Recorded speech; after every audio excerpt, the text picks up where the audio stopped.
Selamat siang pemirsa Metro TV Lampung. Bersama saya Steji Bintang di Bedah Tajuk Lampung Pos. Kali ini saya sudah bersama dengan Redaktur Harian Umum Lampung Pos, Bung Wandi Barboy Silaban. Tapi sebelumnya jangan kemana-mana, mari kita simak terlebih dahulu video editorial berikut ini.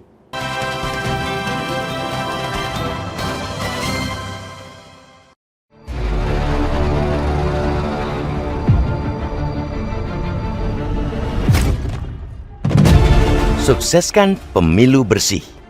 Pemilihan umum atau pemilu adalah ajang kontestasi untuk memperebutkan dukungan rakyat. Lazimnya sebuah pertarungan atau pertandingan, ia tentu harus ada aturannya, tidak boleh suka-suka atau semena-mena agar berlangsung adil dan setara.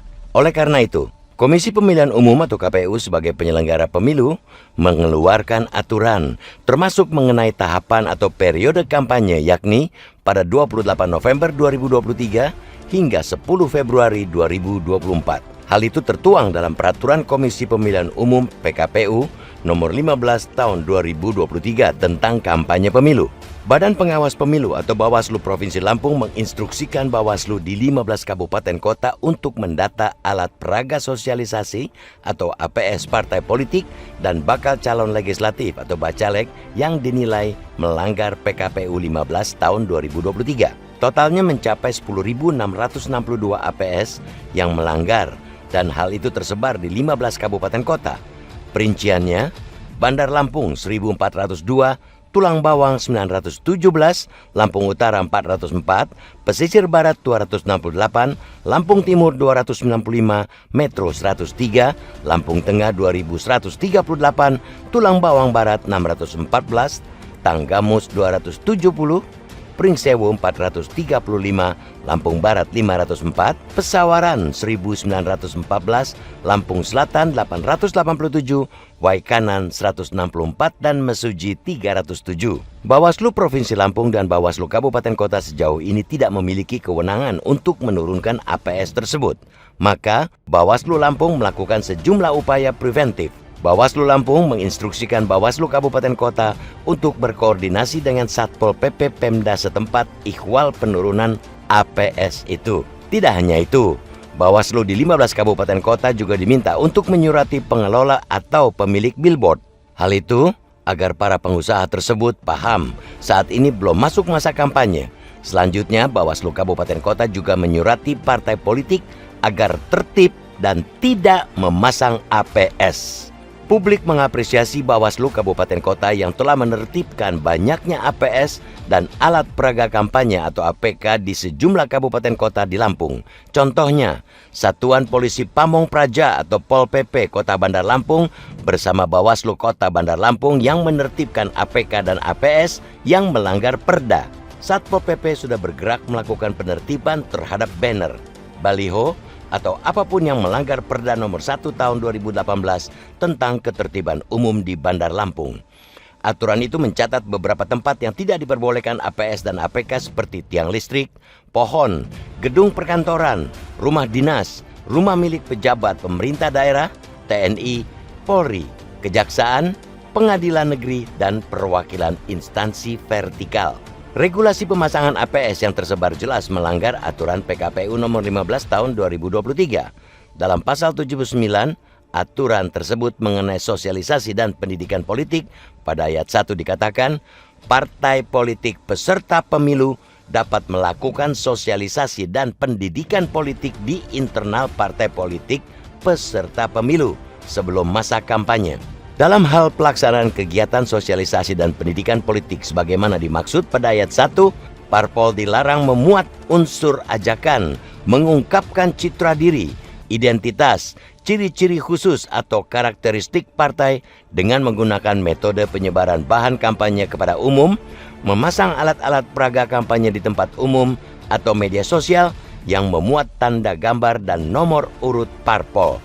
Masa kampanye pemilu yang singkat cuma 75 hari, jika dibandingkan pemilu 2019 yang 203 hari, tentu tidak boleh dijadikan alasan oleh para kontestan untuk menyalahi aturan. Penyelenggara pemilu seperti KPU dan Bawaslu memang harus proaktif menegur pelanggaran yang tersebar. Pemilu bukan semata pertarungan untuk meraih kekuasaan. Ia juga merupakan sarana pendidikan politik untuk rakyat. Apa jadinya jika pelaksanaan pemilu berjalan ugal-ugalan dan sesukanya, tanpa menghiraukan segala aturan. Hasil pendidikan politik dan kualitas demokrasi yang berlangsung mestinya menjadi perwujudan pemilu bersih. Aturan yang ada dibuat untuk dipatuhi bersama.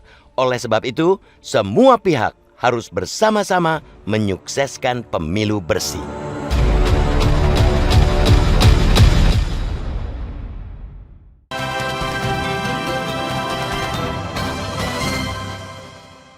Selamat siang Bung Wandi Barboy. Selamat siang Kak Ji. Bung, apa yang menjadi tema tajuk pada edisi hari ini? Iya, tajuk Lampung Pos kali ini mengangkat judul Sukseskan Pemilu Bersih. Kenapa kita mengangkat judul itu? Karena kita tahu saat ini ya, ini kan masih merupakan masa sosialisasi ya.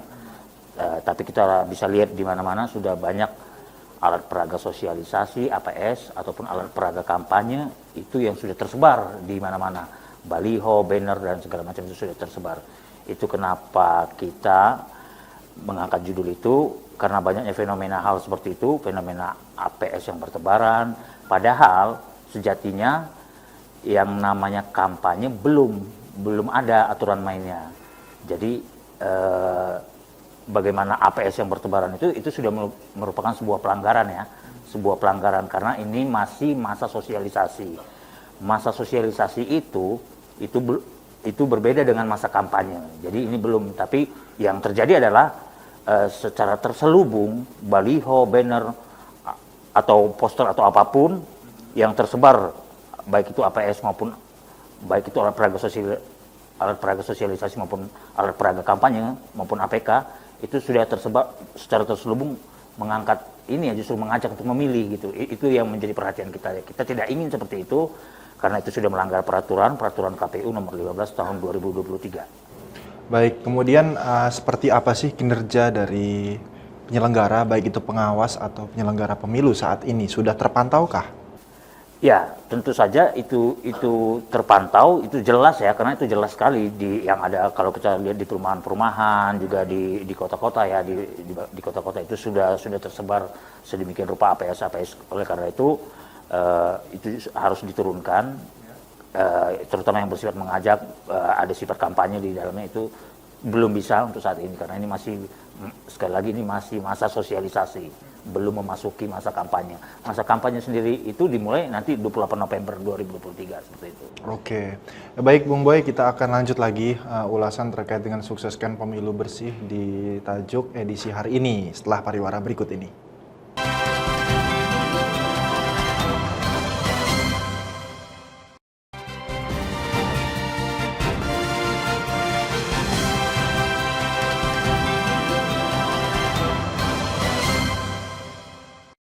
Pemirsa Metro TV Lampung, kembali bersama kami di Bedah Tajuk Lampung Pos. Ya, Bung Boy, kita lanjutkan lagi terkait dengan alat peraga sosialisasi dalam pemilu 2024 mendatang ya. Dan saat ini sudah bertebaran ya alat peraga sosialisasi. Dan seperti apa Bung Boy untuk pendataan dan berapa jumlahnya? Apakah ada pelanggaran selama ini?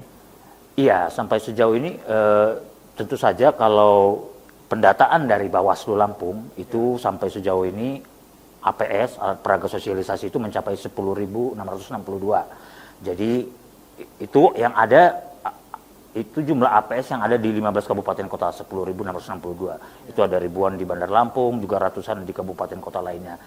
Di Lampung Tengah lebih besar karena jumlah penduduknya lebih banyak, itu juga mencapai ribuan gitu ya. Jadi itu semua sudah terdata sementara dari Bawaslu Lampung ya, karena itu Bawaslu Lampung menginstruksikan Bawaslu Kabupaten Kota untuk ya agar semua APS yang ada, khususnya yang sifatnya mengajak, berkampanye, itu diturunkan. Karena sekali lagi ini belum memasuki masa kampanye, ini masih merupakan masa sosialisasi. Masa sosialisasi ini kalau berdasarkan dari aturannya KPU yang hanya boleh menunjukkan nomor urut partai politik dan nama partai politiknya saja, seperti itu. Kemudian juga ada pertemuan internal partai politik, itu pun harus melalui izin penyelenggara pemilu, izin KPU.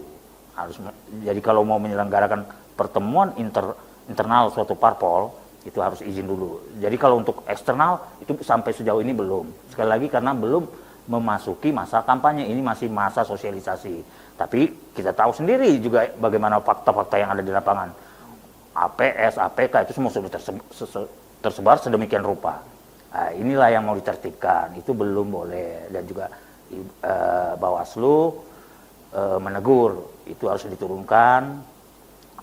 Jangan sampai kita melanggar peraturan yang ada gitu ya. Seperti itu. Karena itu penting untuk mewujudkan pemilu yang bersih itu. Iya, sebenarnya itu hanya APS ya, Bung Boy, yang bisa, yang boleh dilakukan oleh para partai ya, untuk mengenalkan bahwa partainya akan berlaga di pemilu 2024. Tapi ternyata di kenyataannya justru malah APK.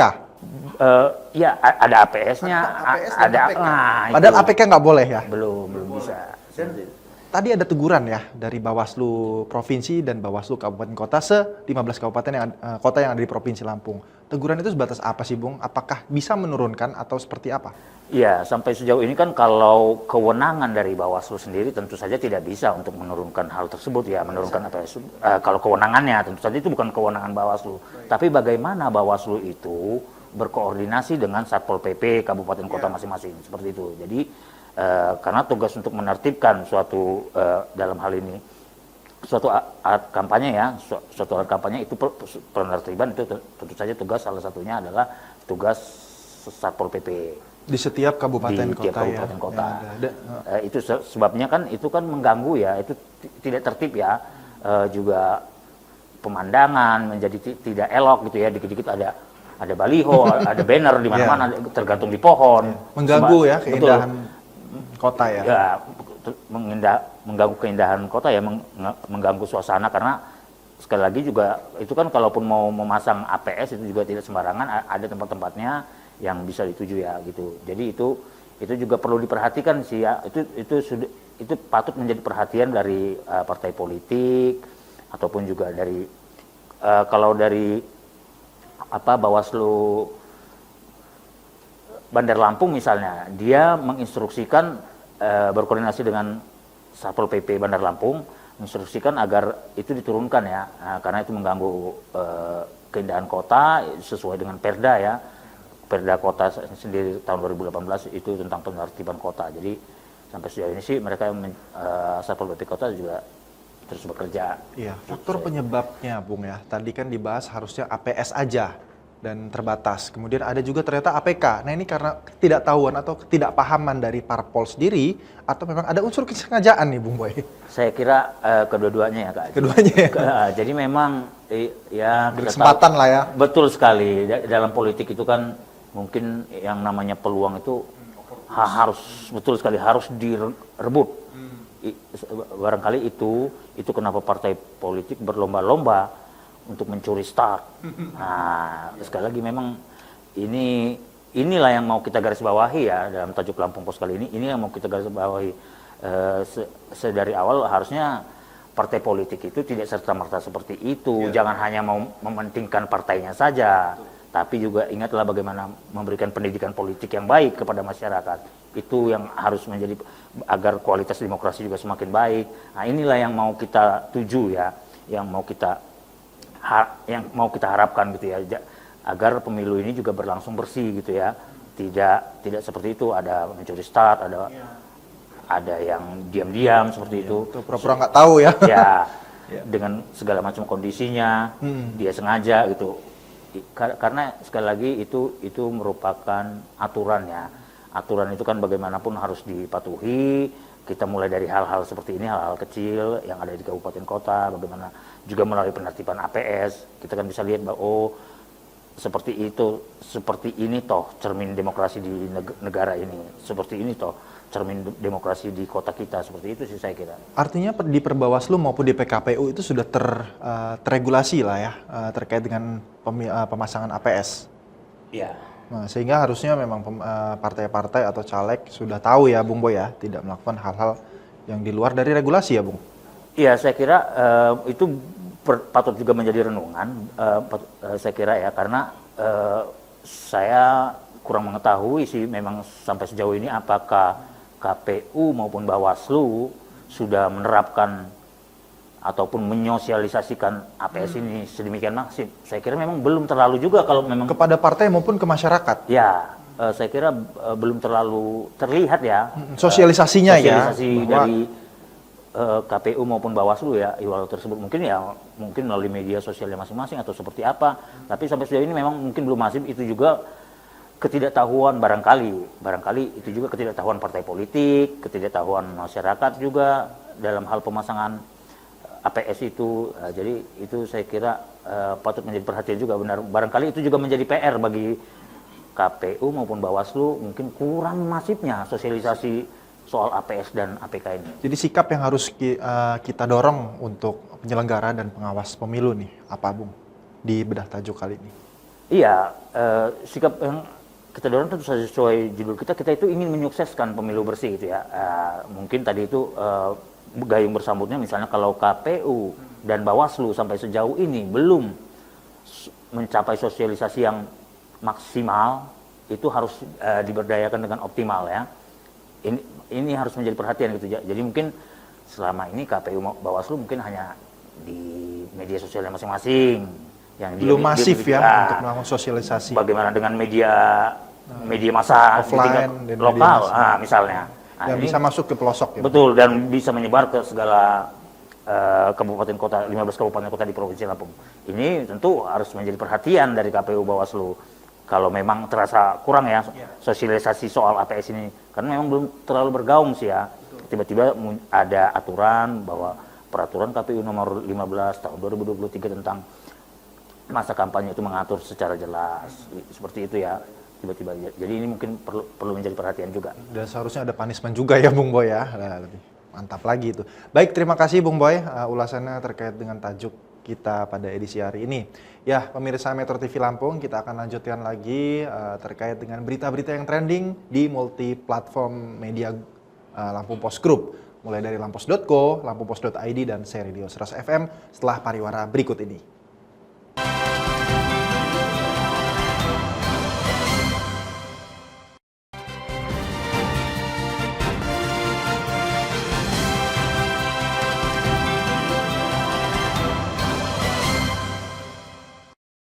Pemirsa Metro TV, kembali bersama kami di Bedah Tajuk Lampung Pos. Kali ini kita akan membahas berita-berita yang trending di berbagai multi-platform Lampung Post Group. Yang pertama di berita lampos.co. Ada berita terkait dengan 2 distributor beras akan penuhi panggilan KPPU. Selanjutnya, berita terkait warga sekitar IAIN Kampus 2 Metro keluhkan pendangkalan irigasi. Kemudian ada berita terkait rekonstruksi ulang pelaku pembunuhan ODGJ di Pringsewu. Perankan 25 adegan. Selanjutnya terkait dengan kirap pemilu Tanggamus untuk tingkatkan partisipasi aktif dari parpol. Dan berita yang terakhir, akibat terlilit hutang, karyawan counter nekat tipu konsumen hingga ratusan juta. Ya mungkin yang akan kita bahas terkait dengan 2 distributor beras akan penuhi panggilan KPPU yang memang menjadi perbincangan hangat belakangan ini ya Bung Boy. Ya. Bagaimana ini Bung Boy?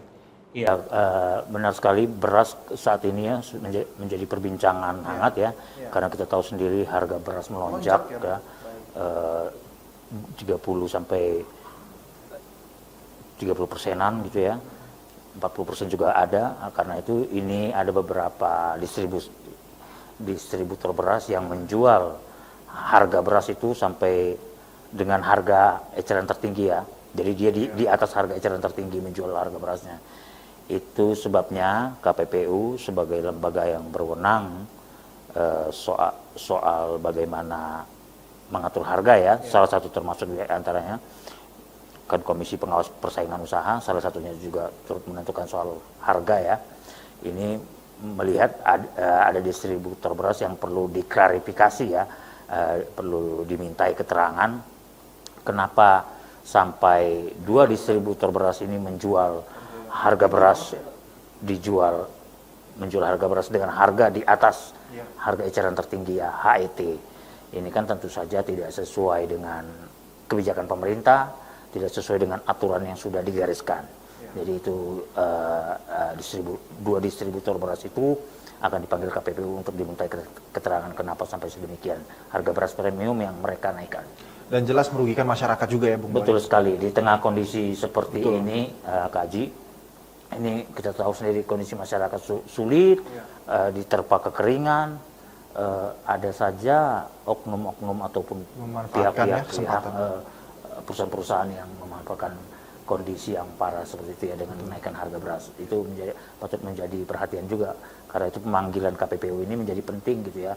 Apa hasilnya itu baru bisa diketahui besok, karena pemanggilannya besok ya. Besok mau dipanggil 2 distributor beras itu, hasilnya seperti apa itu sampai sejauh ini belum. Mereka juga tidak akan mengungkapkan hasilnya kalau sampai sejauh ini, karena baru dimulai besok ya. Jadi kita tunggu saja seperti apa hasilnya. Pantengin terus lah ya di lampos.co ya Bung Boy ya. Ya, baik, selanjutnya berita trending di lampumpos.id. Yang pertama terkait dengan mafia beras, yang kedua ada berita kuliah Zulkifli Hasan di Unila membahas terkait dengan pendidikan Indonesia menyambut Indonesia Emas 2045. Kemudian ada berita dampak kekeringan meluas, perkembangan kasus jaringan narkoba, dan PJ Bupati Tanggamus pengganti Dewi Handayani. Kita akan bahas terkait kuliah Zulkifli Hasan ya di Unila terkait dengan pendidikan Indonesia menyambut Indonesia Emas 2045. Seperti apa nih Bung? 2045, menyongsong 2045, seperti apa pendidikannya? Iya, itu memang target kita ya, Indonesia Emas 2045, Indonesia menjadi negara yang benar-benar berdaya ya, negara kuat, menjadi salah satu negara yang diperhitungkan di dunia internasional. Itu memang target Indonesia Emas 2045 itu ya. Termasuk diantaranya, termasuk juga untuk sektor pendidikan ya. Kita tahu bagaimana juga Presiden Jokowi saat ini juga melalui kebijakan menterinya, saat ini Menteri Nadiem juga membuat Merdeka Belajar ya, itu menjadi perhatian bersama. Jadi itu semua dasar-dasar untuk mencapai pendidikan yang semakin baik ya, karena kan bagaimana kita lihat kebijakan Merdeka Belajar ini misalnya, ini kan salah satu kebijakan yang sangat berbeda ya dari kebijakan-kebijakan yang ada sebelumnya gitu ya. Dia benar-benar apa ya, mencoba menerapkan segala macam kemampuan peserta didik maupun kemampuan dari si tenaga pengajar ya. Jadi ibaratnya dia out of the box ya dari dunia pendidikan ya, bagaimana Merdeka Belajar ini diterapkan. Jadi saya kira itu salah satu gambaran juga apa yang disampaikan oleh Pak Zulkifli Hasan dalam hal ini ke Unila. Beberapa waktu lalu Pak Zulkifli Hasan juga kita tahu itu juga memiliki yayasan pendidikan, yayasan sekolah. Beliau juga berupaya menanamkan nilai-nilai pendidikan yang baik kepada masyarakat. Itu sebabnya dia menaruh perhatian yang besar terhadap pendidikan. Dia juga ingin agar Indonesia juga tidak hanya bagaimana dana 20% pendidikan itu bisa terwujud, tidak hanya itu, tapi juga semuanya harus diberdayakan ya. Bukan hanya karena dari anggaran gitu, dunia pendidikan itu bisa berdaya, tapi juga bagaimana penerapannya, seperti itu saya kira. Ya, kita harapkan bisa segera dapat terwujud ya, menyongsong generasi terbaik lah di usia 2045 nanti ya. Ya, kita lanjut lagi ke Saya Radio 100fm.id. Pertama ada berita Noah akan hiatus, Ariel sebut konser terakhir. Kemudian Isyana Sarasvati akan tampil di Yokohama dan Tokyo bulan depan. Kemudian ada berita selanjutnya terkait Stray Kids akan kembali dengan karya terbaru bulan November mendatang. Ya, mungkin kita bahas terkait Noah ya, band fenomenal yang sudah dikenal baik itu di Indonesia maupun di mancanegara. Ya, seperti apa nih Bung? Ini bagaimana ini udah mau hiatus? Ya, saya kira kan bagaimana proses setelah sebelumnya ya, Ariel dengan Peter Pan-nya yang sangat fenomenal ya, kembali mengubah bandnya menjadi Noah, itu juga menjadi sesuatu yang menarik. Tapi di sini dia akan mungkin mencoba rehat sejenak lah ya, ataupun mungkin apa ya bahasanya, berkontemplasi, atau barangkali mundur sejenak untuk mungkin mengatur langkah berikutnya, seperti itu. Kita belum tahu, itu masih kita tunggu seperti apa bagaimana Noah ke depannya.